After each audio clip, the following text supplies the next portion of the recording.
Gather close, children, and listen to a tale spun from shadows and whispers, a story of a mirror and the darkness it held. It begins in a quiet village, nestled deep within the embrace of whispering woods.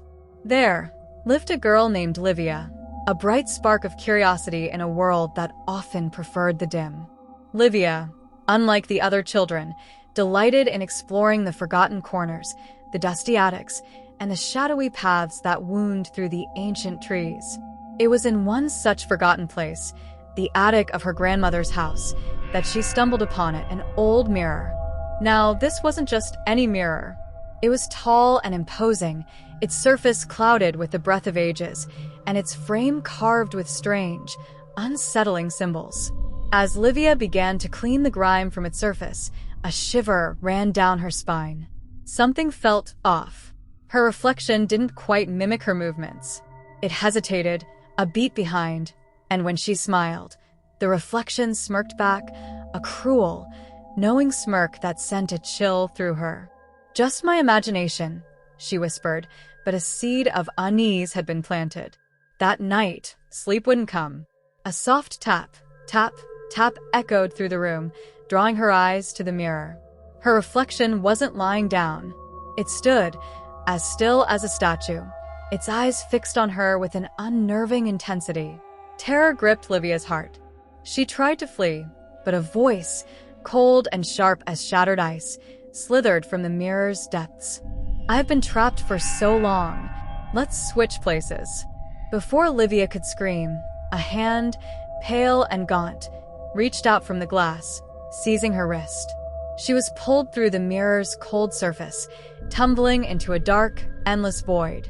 She beat against the glass, her cries lost in the emptiness, but her reflection, now on the other side, simply smiled, a chilling, triumphant smile, and whispered, "Enjoy your new home."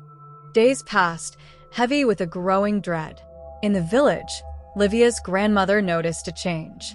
The light in Livia's eyes had been extinguished, replaced by a hollow darkness. She no longer played in the fields, her laughter silenced. A cold fear settled in the grandmother's heart. She knew, with a certainty that chilled her to the bone, that something was terribly wrong. One night, under the watchful eye of the moon, the grandmother crept into Livia's room.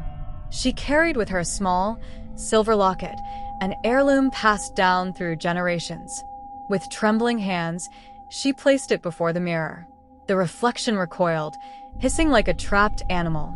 "You are not Livia," the grandmother said, her voice shaking but firm. She pressed the locket against the cold glass. The mirror rippled, like water disturbed by a stone, and two small hands, Livia's real hands, reached out, pleading, desperate. The grandmother began to chant, an ancient incantation, words of power passed down through her family. With each word, the shadow within the mirror recoiled, weakening. Finally, with a shattering crack, the mirror burst, sending shards of glass flying, trapping the malevolent reflection within its broken prison. Livia stumbled back into her room, gasping for breath, the nightmare finally over. Livia never looked at a mirror the same way again. The memory of the cold hand, the cruel smile, the endless darkness remained with her, a chilling reminder of the evil that lurked just beneath the surface. And sometimes, late at night, when the world was still and silent, she swore she could still hear it, tap, tap, tap. The camera focuses on the shattered mirror. Among the broken pieces, one shard remains intact.